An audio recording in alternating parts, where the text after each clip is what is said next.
280,000 jobs gone, $52 billion erased, not over years, over months. This is not a recession. This is not a pandemic effect.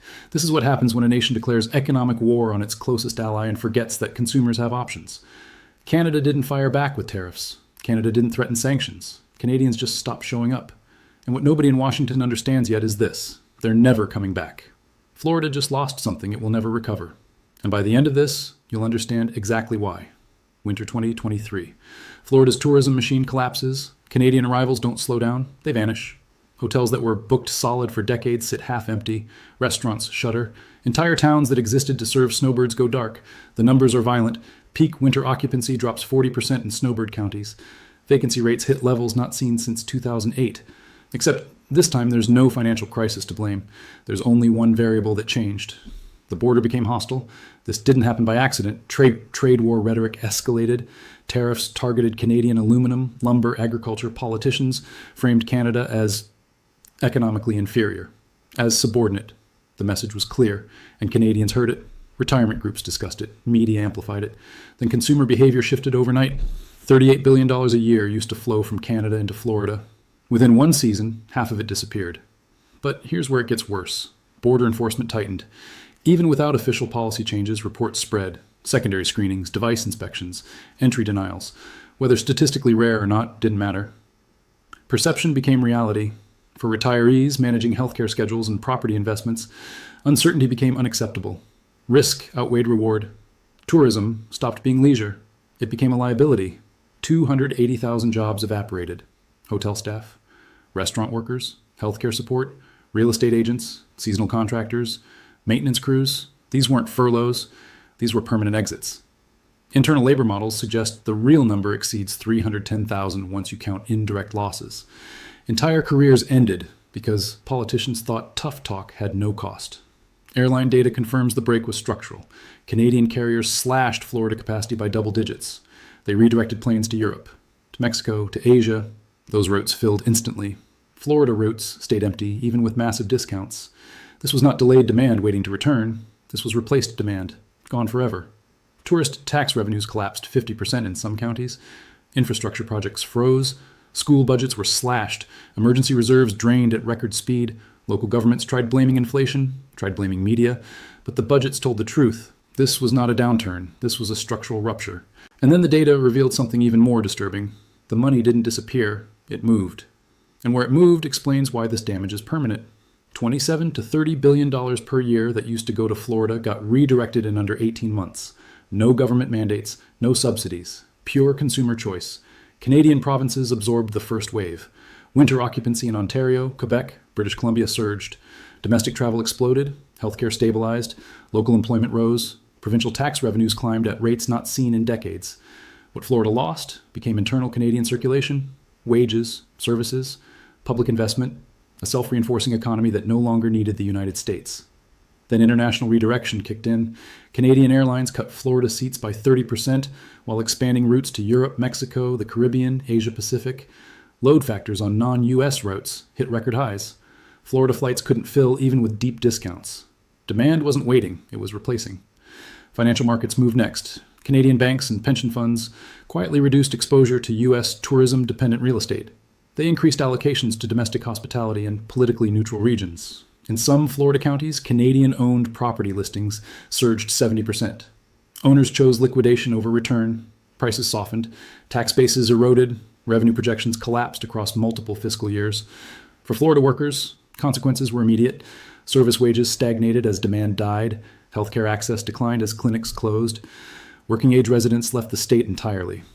What started as a tourism shock became a labor crisis, then a population crisis. Surveys across Canadian provinces show the majority of former snowbirds no longer view U.S. travel as neutral or predictable. Even those who cite affordability or weather as reasons admit trust has not returned. Once consumers reorganize healthcare, housing, social networks around new patterns, reversal becomes statistically improbable. This is the silent cost of the trade war. It didn't disrupt supply chains. It severed a consumer relationship that took generations to build and months to destroy. And this is where Washington's miscalculation becomes fatal. Policymakers focused on factories, ports, export balances. They ignored the larger vulnerability: services, consumer trust, allied behavior.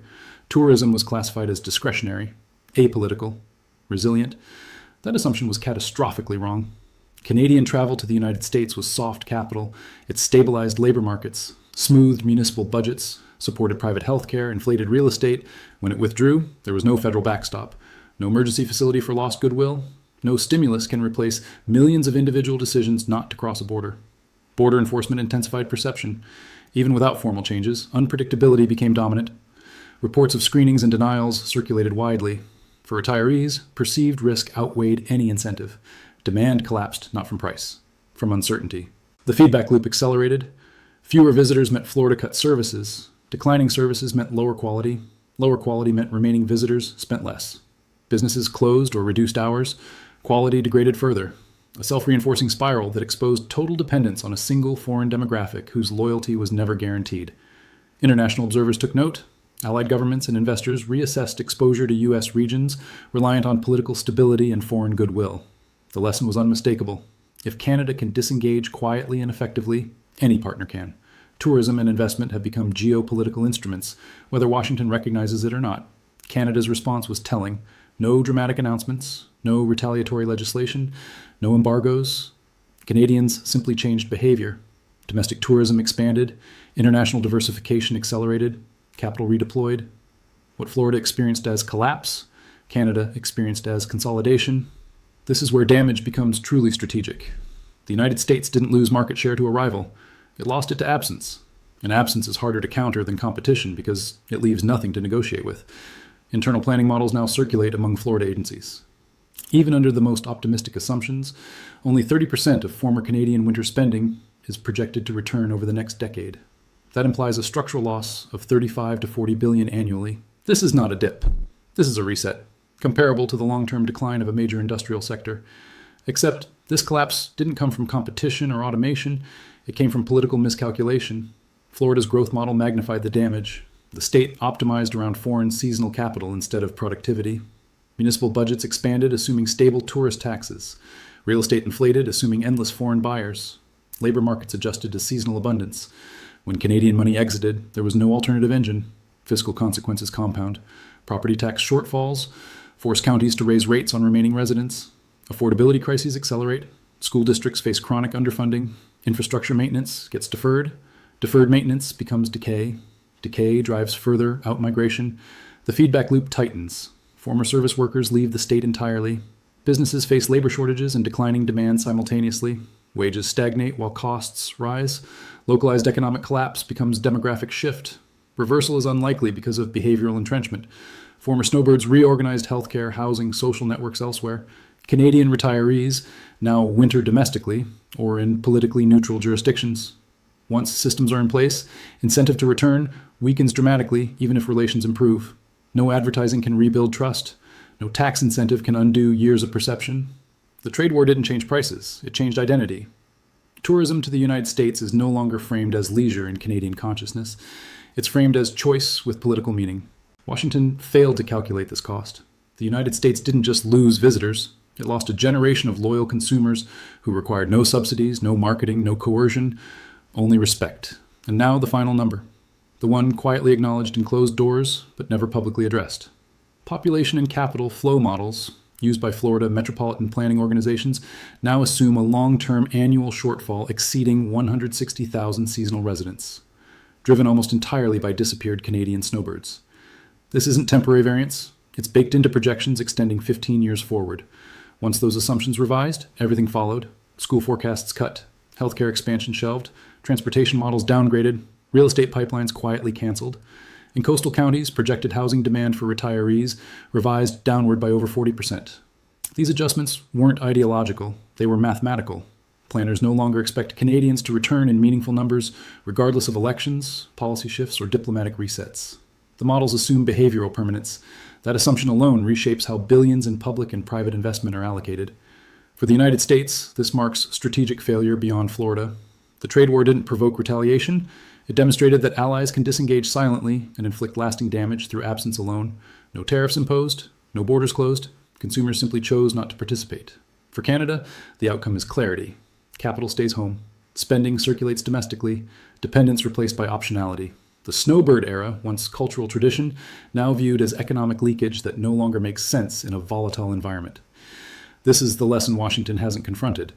Power in a globalized economy is no longer exercised only through production or force. It's exercised through trust, predictability, respect. When those collapse, markets don't protest. They withdraw. Florida didn't lose its winter economy because Canadians were angry. It lost it because Canadians recalculated and found the United States no longer fit their risk tolerance. The trade war was supposed to strengthen American leverage. Instead, it revealed how much of the U.S. economy rests on invisible relationships that can vanish without warning. This was not economic warfare from abroad. This was self-inflicted damage. And the bill is still arriving. Look,